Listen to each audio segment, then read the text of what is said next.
Hello, it's good to be with you again. This is The Footprint. And this is the way to welcome you to another interesting episode.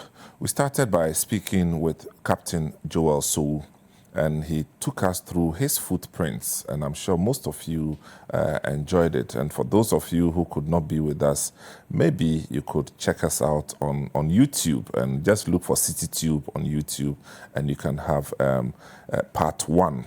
But this today we are here to do part two of our conversation.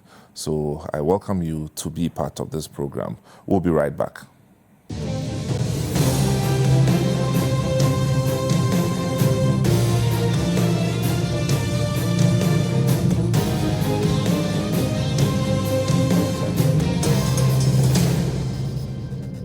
So our conversation, if I would just try and see where we left off, we are at this point, we've seen Nkrumah off, Yes. gladly so, Yes. In your own words, Yes. and now enter General Ankara. Yes. So General Ankara is now the head of state, Right. who it has been as a result of a coup that was led by General Kotoka. Is that correct? That's correct. Okay. Now, at this time, where were you? After the coup? Oh, after the coup, I was then the squadron leader of Alpha Squadron with Recce Regiment in Accra. And everything seemed to be normal Okay. until we were going to have brigade games. You know, we used to have brigade games. And then I was the sports officer of the unit. If you remember, in part one, I told you I was You the told us sports about officer. Atta visiting you. Yes, I was the sports officer. So it was necessary for me to bring all the sports officers and men in one place to pick up the teams for the regiment. So we all camped at Ho. This was in April. And it was a 1 week period for us to do the picking of the team. And then it ended up on a Friday. Friday, Saturday, Sunday, Monday would be 17th April. So that Friday, we had a boxing tournament. And we were to pick the boxing team. And I borrowed some buntings, decorations from PWD because my father was working there before. Oh, okay. So to decorate the distance. And I stayed with Atta.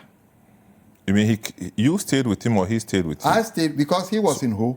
Oh, okay. He was then staying in my former bungalow, number 10. Yeah, you mentioned. I used to call it 10 Downing Street. So I stayed with him, but I never saw him until that. What I'm saying, when I said never, we never sat down to have any Was he discussion. your mate? No, Atta was not my mate. In fact, I was his mentor, virtually. Okay. Because when young officers come to the What unit, was his rank? he was a second lieutenant, and then Okay. I was... Okay, and you were a captain. Right. There. Okay. So you were a lieutenant at I the think time? no. I think he had become a lieutenant. Okay. I was then a captain. Captain, right. So I was asking, because that morning they didn't leave early. So I wanted to go with them. They said we were going to apply to go and do an operation. And I said, I'd like to go with you. And he said no. So I left him. So during the boxing tournament, coming to the end, I was asking those who went to Aflawo, had they come back? They said he had come back.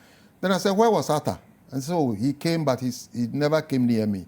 He sat very far away. I didn't know why. So I finished, packed the things. Officers went to the officers' mess to have a refreshment. I left. And Saturday morning early, I left and came to Accra. And I was so tired. And my brother, Justus, who was working with the bank, was spending his leave with me. So on Monday at dawn, then he came and banged on my door. And I said, what's the matter? He said, no, the sky had changed. And he was hearing some firing. And I said, okay. So I came out, I looked at the sky, I said, go to sleep. Perhaps Mortar Regiment people might have been doing some exercises. But when I went, I couldn't sleep again. This Monday... That was 17th April. Were you in Accra? I was there. I had come to Accra. Okay. In And the my Mortar house. Regiment is in Ho, right? Yes, but when you are having... No, at that time, Mortar Regiment had not moved to Ho. Oh, okay. They had not moved to Ho. Okay. Because there was the Recce Squadron, Bravo Squadron was in Ho. Okay. Right. So then, when you are having... No, at that time, Mortar Regiment had not moved to Ho. They had not moved to Ho. Okay. Right. So then, when I couldn't sleep again, then my mind, I remembered that Kwame Nkrumah said he was going to invade Ghana with Guinean troops. So my mind went straight into that mode. And in the military, they teach you something, they call it appreciation of the situation. If there is any situation happening, what you did, your mind goes into that mode where you begin to evaluate what actually was happening. So I started evaluating, and I realized that if we're being attacked by Guinean troops, foreign troops, one of the very important points to be attacked would be the castle. And therefore, I started dressing up to go to the castle.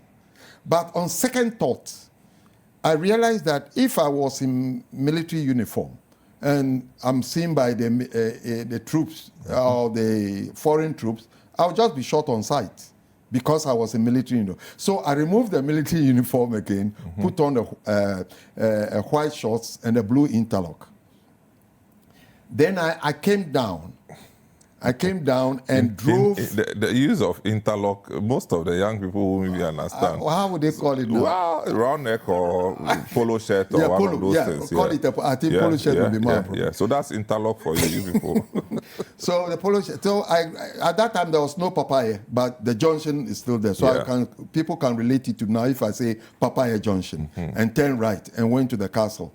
You know, there straight you will see that there is a road there that leads to the castle. Yeah. So people were standing there. So I stopped and I said, "Oh, what's happening?" Then they spoke down. So you are safe. They didn't say Yabi. So I switch off my engine, put it in free, and then I put off the lights because it was then about, let's say, 4:35. I didn't look at the time.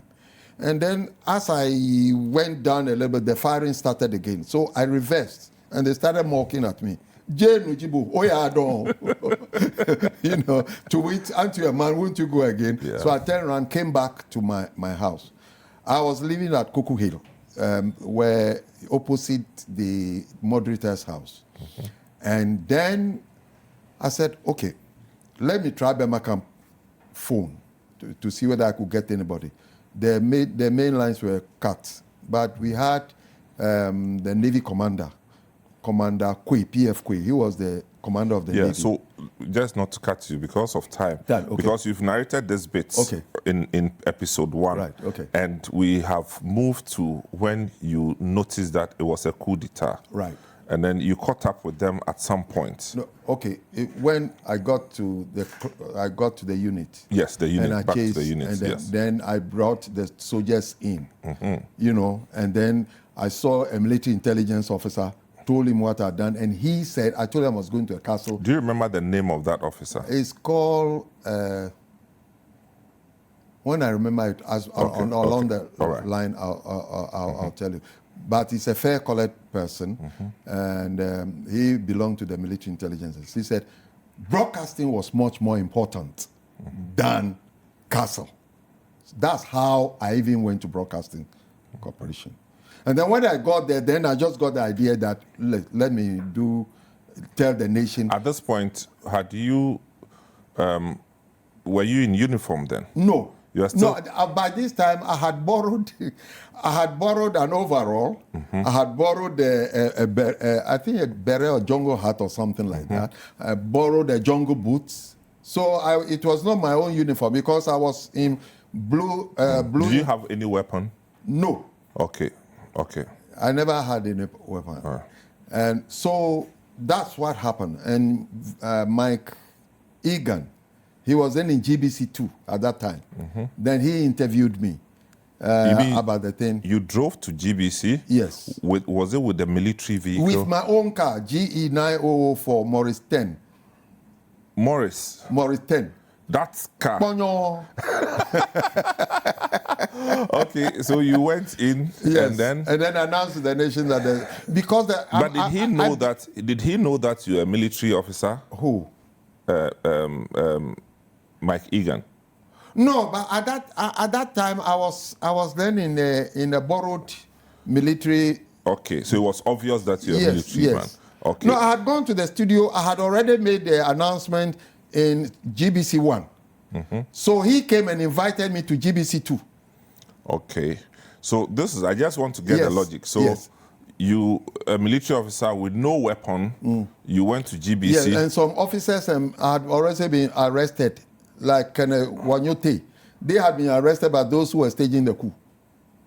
Yes, but when you got to GBC, there were no military officers there. They were there. But how did The you pass soldiers were through? there. They said they never saw my car. You used juju. I don't know. Because They never there saw. are They said they certain never saw my car narrations that enter. You Yes. used juju Eh? at some point. Well, I don't know. If God's power is juju, then so Well, I be mean, it. you can tell us. You can also choose not to tell us. I mean, these are spiritual No, things. I but- don't know what is juju. Okay, That is the point. So you used something I never used anything. supernatural. I never used anything natural. I just know throughout my life I'm being protected by God. Okay, so you didn't consult anybody Nobody. spiritually. Nobody. Okay, so you went. Yes. It only happened that you were not seen physically. Well, they said it. I don't know whether what they are saying was true or not. They said they Are you never. a part-time angel? I'm Captain Joel Kwame Sowu. and the truth of the matter is that there are other things, in my dreams, Okay. things All right. have happened. So you did that, managed to do the announcement. yes. And what was the effect of the announcement? It calmed the nation down because, a lot of people didn't know what was happening. Okay, so let's keep going. Yeah, so we did that, and then I came back. When I came back, my reward was that night they brought a 3-ton military vehicle with a platoon of soldiers to arrest me. That's when I tasted my first primary education in the guard room of 2nd Battalion. So And nobody knew who gave the orders that I should be arrested for that day. announcing That the coup had been that the foiled. coup has been foiled, Yes. you were punished Yes, virtually. by the military officers or by the presidency. No. When I was put in the guard room for 3 days, nobody, up to today, nobody has told me who gave the orders that I should be put in the guard room. I was reduced from acting captain. Remember, I said Kotoka gave me, I became an acting captain. I was reduced from acting captain to lieutenant. And then I was posted out of the unit, and I was declared a persona non grata in my own unit. I was sent to the infantry battalion, 2nd Battalion, as if I was an infantry officer. And that was very sad. It was a very sad commentary. And so going forward from there, how did you manage your life in the army? Oh, I think that God just gave me the courage and the ability to endure the pain and the disgrace. I would say disgrace, because I tried to ask myself several times, what did I do wrong? But what I was told was that one Brigadier Carter, who was then in charge of administration, he was told to prepare a citation for me. And I believe what he said was that I should have come to call a senior officer like him to go and make the announcement. And by me making the announcement, I had disgraced the senior officers. Is it the same Brigadier Carter that we know? Yes, the same Brigadier Carter, Alphonse Carter. Yeah. And this was... But I thought he was your friend. Oh, well, a friend, a friend is just a name. It's a relationship. Yes, it's the relationship that makes a friend. Like you. You are. When I say you are my friend, I know what I'm talking about. That's correct. Yeah. So that put me in a very bad shape for a long time. But after some time, I got back and I was sent to the staff to go, to be a staff officer. I became a staff officer. Then I came close to work with General Otu. No, Air Marshal Otu, who became the Chief of Defense Staff. I became very close with him. I had a book called The Secret Doctrines of Jesus Christ. And I recommended it to him. He said I should bring my own. When he took the book, He said he would never give it back to me. He never. But something happened during my relationship with General Air Marshal Otu. Anytime I entered Air Marshal Otu's office, he would get up for me. And I didn't understand. And then I became the Chief of Staff coordinating, secretary to the Chief of Staff coordinating conference.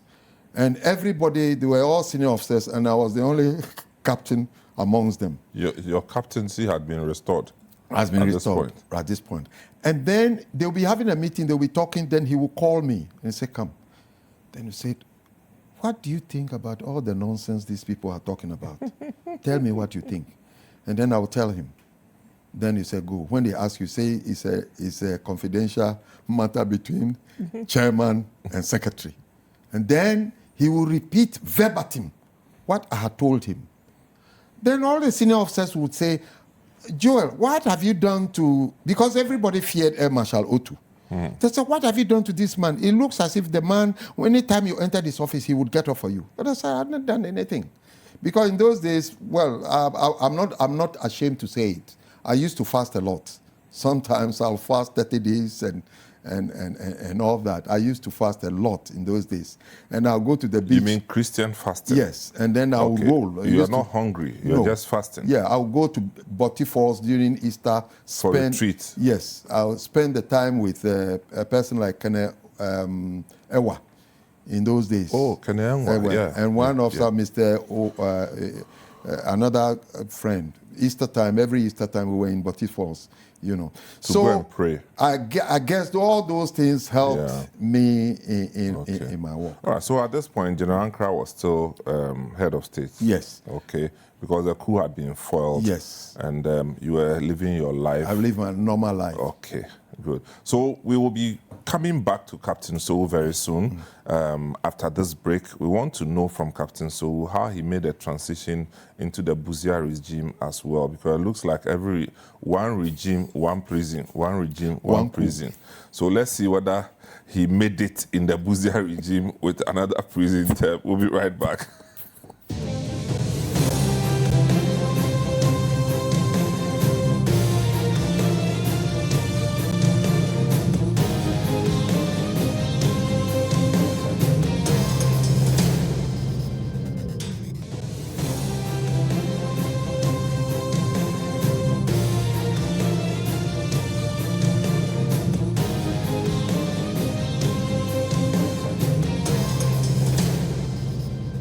So, not long after this, General Ankara handed over to Buzia. Buzia.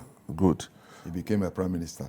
Yes. Now, what's your own recollection of this era? This era, I'll just state one, the major thing that went against Buzia. Okay. But I told you, the same Buzia was the guy who facilitated my leaving the armed forces. I told you in part one that I said if I became a captain, I would leave. So when Buzia became prime minister, he came out with a policy that anybody who had done 10 years as commission service, if you wanted to leave, you could be retired properly. So I was the first person to apply. So you're not kicked out? No. Nobody forced you out? No. Okay. I was the first person to apply. And then I was even paid my gratuity. So by the time of the planning of the 1972 coup, I had already collected my gratuity. So by the time we finished the coup, I was ready. I was to retire on the 1st of April, 1972. You understand it? Yeah. So by the time when the coup was to take place on the 15th of January, but it leaked out. Yeah. So we brought it back to 13th January. 13th January. So that we would not be arrested and be shot like goats. So this is what happened. And then... So, no, hang on. So you got involved in the Kutua Champon coup to overthrow Buzia. Is that correct? Yes. And I'll tell you one good reason why I did that. I was at the hotel on the way to the airport from 37. Golden Tulip, which was Tulip. a Continental Hotel. Right. I was in Continental Hotel. One afternoon. Then the aliens compliance order that was taking place. Then I saw vehicles loaded with people who were going, the Nigerians. One particular one, it was like a story building, the way they've loaded the vehicle. And people were sitting right at the top. I wept. Seriously. I just stood there and I wept. And I said, this is in man's inhumanity to man. Some of these people might have lived in this country for several years. Some of them were born here. They don't even know anybody in Nigeria as they are living now. Where are they going? How are they going to survive? I wept. I wept seriously. And that, to me, no, and correct. And I say that, and I told you I was doing a lot of fasting and all these things. So at that time, I had become extra sensitive to mankind. Okay. To a lot of so things. let me move ahead Yes. of you. Yes. So at which point did you get wind of a coup being planned? No. All right, I'll tell you. So that one, I can't tell you. But I'll tell you what happened. Where I was staying, we call it the Cool Hill. I am in 13 East Arakan. Achampon was Arakan West. All right? Now, sometimes the CEO of a battalion would say, I'm having lunch. So he invite officers and men. Was Achampon the CEO at the time? He was a CEO of Infantry. The infantry. The second, I think it was second battalion of Field at that time. So they will have lunch. Now, when we are having the lunch, if military music is being played throughout the lunch, those who know will know that there is something in the offing. You understand? So there was this lunch. So we had the lunch, and those who knew, and things happened, and everybody knew what to do. And one of my assignments was to get somebody to cut the phone lines at the signal regiment. The first officer I spoke to is called Smile. Those who know him will know the full name. I called him, put him in my car, drove him to the famous T Junction, Labadi T Junction. And when I finished talking to him, the man, excuse me, he started shaking, and we thought, please excuse my language. He started flatulating, you know. Then he said, Joel, this one I can't do it too. So I had to drop him. Then I picked another officer who is a major. He knows himself. I took him there and I said, we know where your parents are, your family house in Accra. He said, "Gan." But mention his name. That thing has Oh, happened. it's called Aloti, Major Aloti. Good. So I said, if what I'm telling you now, if you tell anybody and I'm arrested, that is a signal that all your family members should be killed. Then he said, oh, Murphy. And he did it. Then one staff But sergeant... you were a captain. Yes. And he was a major. Yes. And in the military, how does that happen? Don't go there. We'll talk behind the scenes. Okay. So this staff sergeant, I called him to my house. I told him, this is what is going to happen tomorrow, you know. This is going to happen tomorrow. And then when I was talking to him, then his eyes started becoming red, And I could see that this man would collapse in my house. So I said, sir, yes, sir. Yes, sir. I haven't said anything. Say, yes, sir. Again, let me demonstrate, you see. So I took him, as we were getting to the gate, all I could hear, Bruh, sir, the security is tight. Bruh. The security is tight, sir. Bruh. So this man, he was fluctuating until he got to the unit. Immediately he got to the unit, he went and asked for pass. Bam, Otilong, he went to his village. I saw him 3 days later. He was standing, holding a gun at the checkpoint. I said, is that you? Is that Charlie, it's not an easy thing to Right. So yes. So let's move forward. Now, where was Kutu Achampong? Then Kutu Achampong was in his place. So an officer died in our unit. Hang on. Did I hear that Kutu Achampong used to be in Takrady? He has been transferred to Accra Not too long. to take over the unit. So he had been in Accra not too long. Yes. So it means that he started planning this coup while he was in Takrady. Well, put that in the back burner. Because it's not everything that you tell the public. But the public wants to know everything. But they say all things are good for you. But not all things are expedient. Wow. So I had to plan wakekeeping for the officer who had died in my unit. The essence of the wakekeeping was not the wakekeeping. The aim of the wakekeeping was to introduce Achampong to the Recce boys, especially those who knew something was happening. And I will tell you, I had already, those who were going to do the thing, I had already briefed them. I had crossed the Rubicon long before the 13th. I had crossed the Rubicon long before. So I had, you see, you must have a rapport with your soldiers in such a way that they will be prepared to die for you. Okay. That you can tell them anything if you are a good officer and you have that proper rapport. And people didn't know that because of that proper rapport, that also helped me in the 67 when I asked them all to come and because they have that confidence in me. Okay, so let's fast forward to the D-Day. Yeah, so no, it is important. At that time, they brought an officer to be a CEO of Recce, who was not a Recce officer. So there is also a discontent among the Recce officers against that person who had been brought. From another unit? Because he's not a trained Recce officer.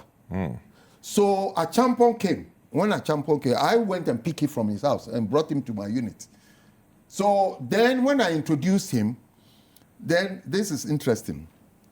Tells you the human brain is deep. I was sitting on the left, Achampong was sitting on my right. Then the new CO that had been brought was sitting on Achampong's right. Remember his name? If I remember, I'll tell you. He became a member of the NRC later. But he asked Achampong, did you come with your car? Achampong said no. Then he said, then when we close, I'll go and drop you. Then Achampong said, oh no, Captain Sowu will go and drop me. Then Achampong turned to me, Nkwasi Asem, China, Babeka says, oh, Beka drop him. Who do you mayor? Do you understand? That tells you the rapport. That sounds like Kutu Achampong. Right, that the rapport between us. So on the D-Day, Agbo was supposed to capture the airport. So he went there. So he had to send message that he needed a reinforcement. So I just tell my boys, I said, you go, send this.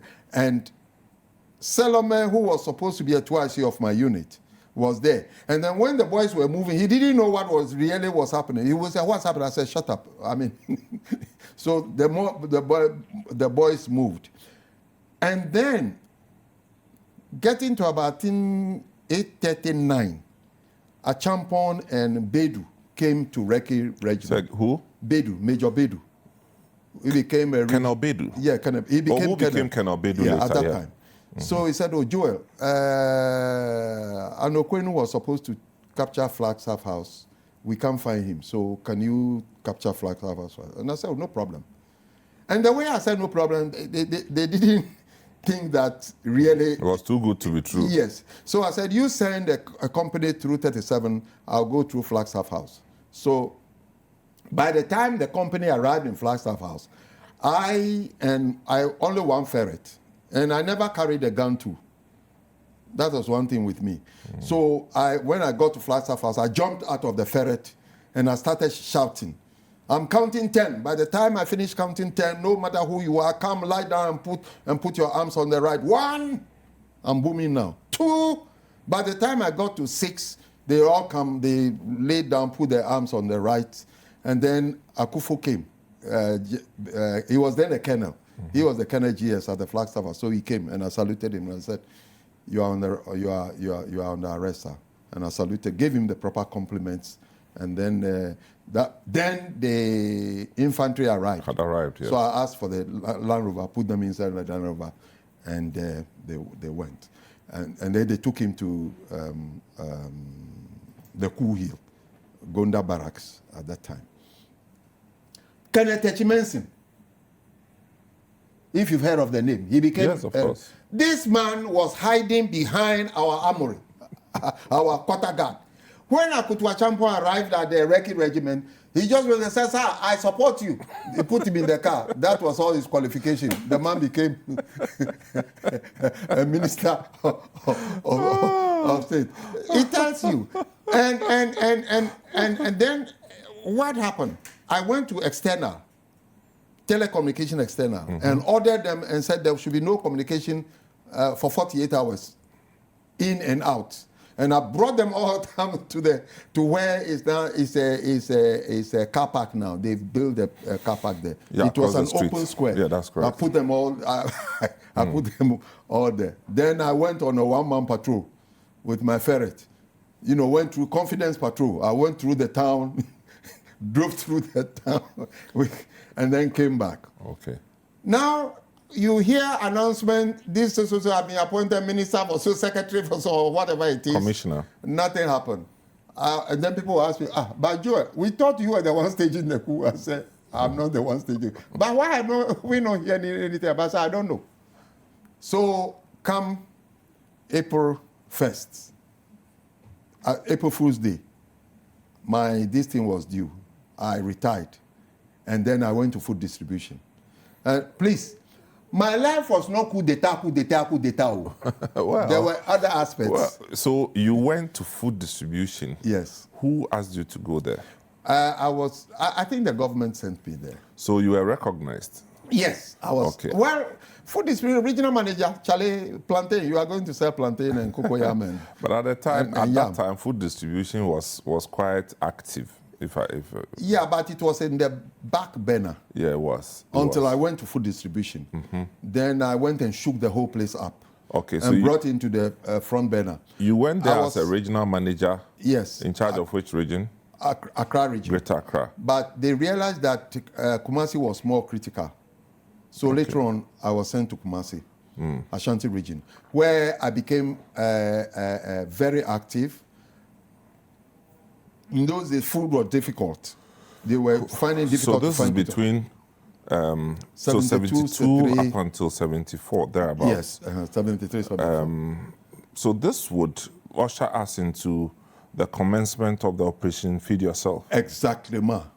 So at that in Kumasi, in fact, when I got to Kumasi, I had to introduce myself to the Asanteni, Nana Opokuwari. Of course. Let me also say, may he so rest in perfect peace, because he made my stay there comfortable. Because people were gunning for my life.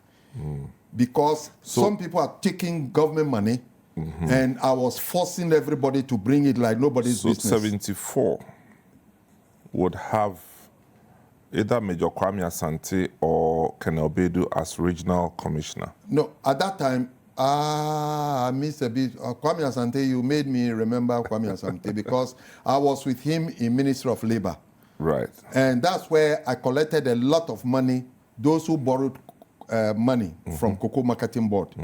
I was traveling 24 hours a day. Because the cocoa farmers, the only time you could get them was in the night. So I was traveling in the night. And then sometimes, oh, Lord, forgive me. Because if you saw me with my dress, military dress, and my epaulette, black epaulets, with this shining at midnight, and you came out and you saw me, excuse me, flatulation was common galore, and people were urinating, you know. And then I said, oh, I had a book. So I said, you owe this amount of money. Oh, Captain Jessica, we neko kase one humi. We said, no, me calling sao. I didn't know you owe this amount of money. Dear family. Then I'll record it. Oh, sir, your money is because others who were going there, when they gave them money, they pocketed it. So the debt that they owed, So food distribution in the Ashanti region. Yes, Charlie, that was one of my best moments in life. So you ate for free?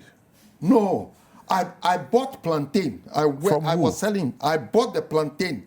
The one that you were selling? Yeah, anything that I was setting an example. And they will say you are wicked. No, I was just... They didn't say that? They said it, but I was just being principled. But in Ghana, principle means you are wicked. It was in food distribution I saw plantain walk.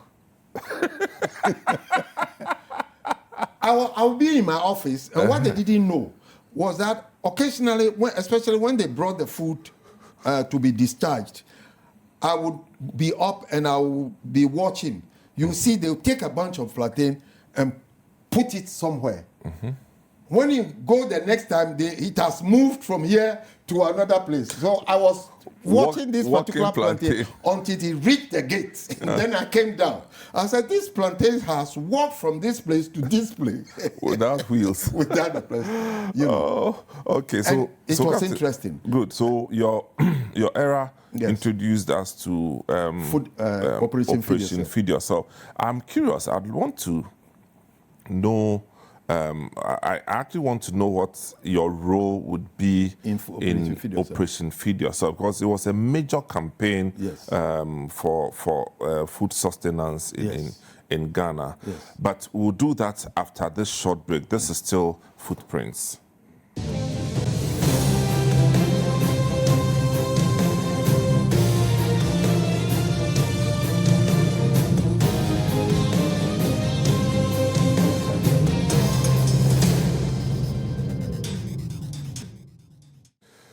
Welcome back to the program. This is Footprints on City TV. You know, I almost said 97.3 City FM, but hey, same. And I'm here with Captain Joel Sowu, and I have really enjoyed walking in his footprints, not literally, but at least understanding his trajectory of life. So, Captain, now you are enjoying your work as a manager at the Ghana Food Distribution Corporation, which had offices in almost every district in Ghana. In Ghana, yes. Yeah, I remember the yellow buildings and green, yellow and green, with their huge trucks and all. Exactly. You know, I was a kid, but I remember some of these. So when you came to Kumasi, and as I remember, Colonel Bedu. Yes, he was then the regional manager. Regional commissioner. Yeah. Was it before or after Major Kwame Asante? One of them took over from another. I think no. I think Bedu took over from Asante. Okay. Because Asante I was with Asante in Labor, you said. In Ministry of Labor. Oh, nice. And they called the two of us crazy people. Oh, but he was such a lovely gentleman. Yes. Kwame Asante is on the ball. Wow. Yeah. But I remember Bedu and his mustache. Yes. But Bedu was the regional commissioner, and I was the regional minister. Sorry. I was the regional manager of food distribution. Yes. So I went there, and I said, I need a grader, because you said I should haul foodstuffs to Accra. There is a village, I've discovered a village called Kofiase, 36 villages. So I need a grader to open the road from Wamwase to Kofiase, 13 years, no vehicle had passed on it. I went and opened it for them. Then Bedu told the regional, the regional administrative officer, he said, Papa, we paucho so ba no so pe bibia. Famano. Otherwise, you will never have peace. I can imagine can obey mpocho being oba bibi or should be a one for Otherwise, you won't have your peace. So anytime I went, and the regional administrative officer, he was a very good and nice person. And anything I needed, because I told them, if you ask me to bring food to Accra, because Accra, you need food in Accra, I have to haul it. I have to make the road well before you. So they did it until from Kofiase to Wiamoase, 18 years. No vehicle had ever passed through it. I went and opened it. Wow. And then you didn't do a Deba of Chiefs? No, that to celebrate the triumphant entry. No, so at one time they wanted to make me in Koswahini, so they did a deba. Wow. When I sent Salome there as the Minister for Health, and we did the maternity home. We renovated it, and I was the first person to ever send a Minister of State to that part of the country. And they were so happy with it. Wow. And then also, they approached the American ambassador. So he also did the water tower for them in that area. So when I look back on those days, I realized that, hey. Very fulfilling days. I feel completely. But the history, as I was told, was that you somehow found yourself in trouble again. Yes. Before we get to that trouble, let me pay tribute to Nana Opoku Waride Asantehene at that time. Yeah.